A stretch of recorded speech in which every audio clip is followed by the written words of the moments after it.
We're going to get back on the phones. You have a question for Sunny Beach, Wade Keller, Jim Cornette. We're here to talk Where wrestling. else would you hear the president of Hulk Hogan Vitamins? That's right, on the radio. Right here at the Pro Wrestling Spotlight. And we are awaiting that surprise call from Mr. Herb Abrams, coming in any minute here at the show. Jeff from Farmingdale, you'll be next. Yeah, let me go around the dial as we should today. First, I want to ask Sonny what his best match was over in Japan. It was against Masawa and Kawada. We had a really good match over there. We went about 25 minutes. Masawa pinned me a submission hold, but action was great. One of my best matches of my career. And who did you team with, Johnny Ace? Johnny Ace. Yeah, Johnny Ace. And let me ask one more. Jim, please make friends with WCW and bring your controversial personality back to the main airwaves. Well, they don't want controversy. They want Fred Flintstone and Barney Rubble.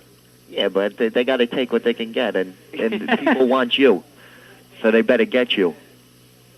I appreciate the thought. And let me get one more off here.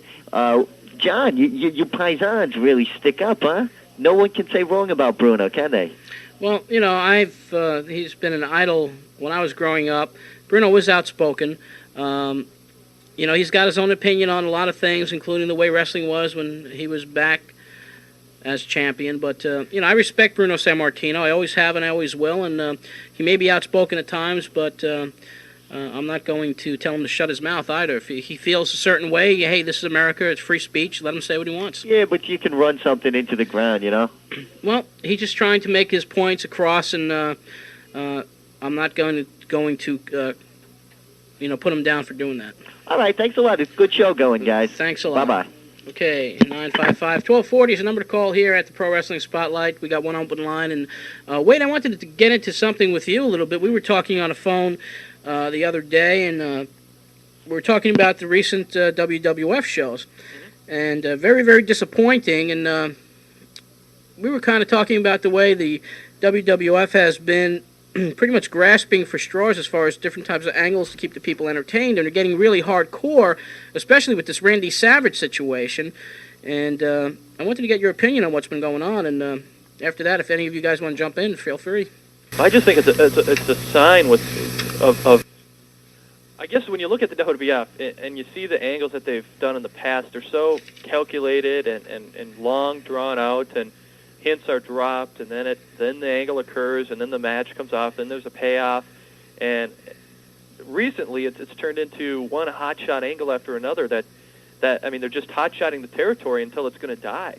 I mean, that's the feeling I get, is that 6 months from now, nothing will mean anything, because in down times they decided to try to you know, reach into their bag of tricks, except people are going to be so used to snake bites and women getting hit and death threats and coffin incidents and being locked in the room with a bunch of snakes and all these heavy-handed, hotshot, hardcore angles, that nothing's going to mean anything anymore. So I think it's a real sign that the WWF has a certain sense of desperacy to try to make this work, and it should have been the last thing they have to do right now, because acquiring Ric Flair and building him up slowly and gradually like they have every other competitor that's ever entered, I think would have been much more effective. But certainly treating Ric Flair the way they have and turning him into just another one of the boys, another one of the WWF performers, has been something I didn't even think could be done by Jim Herd if he ran the WWF.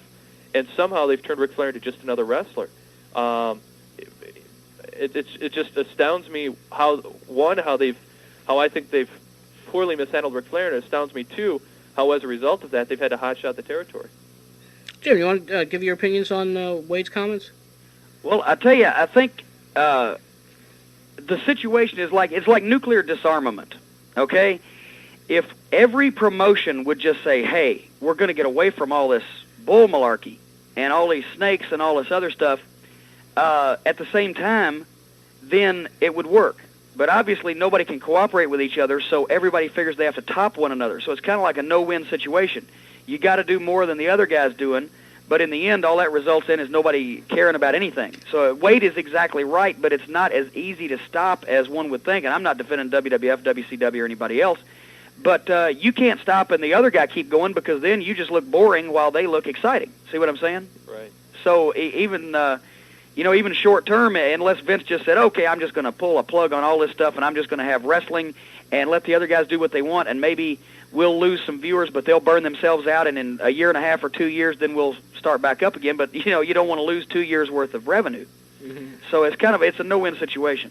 A lot of tomfoolery, but I'll tell you what, a lot of meat in that final conversation there, John. Oh, there certainly was, with Wade and the caller, talking about the hardcore angles that were taking place, and I believe they were referring to, what was it, the snake bite on snake bite? Yeah, that was horrific. It was an odd period. I remember they seemed so desperate. The WWF did at that point. I mean, with the snake bite, with I think there was a bit with Nails beating up the Big Boss Man. Mm-hmm. It was in a really horrible, 5-minute beating where it looked like he was really hurting him on the regular syndicated program. And it was it just felt like they made such a drastic right turn from the family-oriented get your ice cream bars federation to these really serious-looking, violent scenarios that were jarring, I'm sure, to a lot of the family audience they seem to be going after at that point. Yeah, it certainly was. And because at that time they were still marketing very heavily to the kids, and to have, one of the beloved wrestling figures, Randy Savage and Miss Elizabeth, and getting tied up in the ropes and having Jake unleash a snake, and with the graphic biting.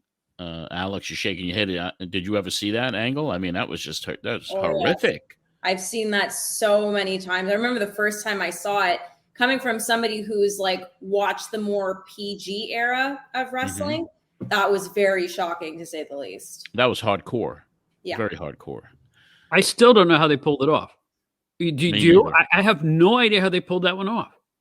Because he was getting bit. Yeah, and it was gnawing on his arm for what felt like forever. It was probably only a minute, but still, I mean.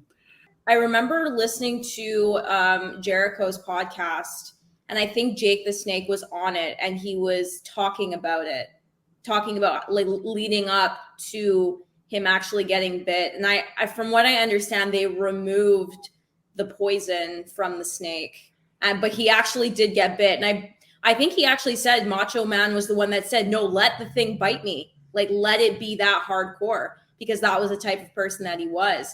But I was thankful to hear that they actually took the poison out of the snake. Right. They de-venomized it. It. That's what I had heard. But still, I mean, that's still dangerous. You could see the bloody gash in his arm. Yeah. Which was crazy. So unlike everything they were doing at that point. Yeah.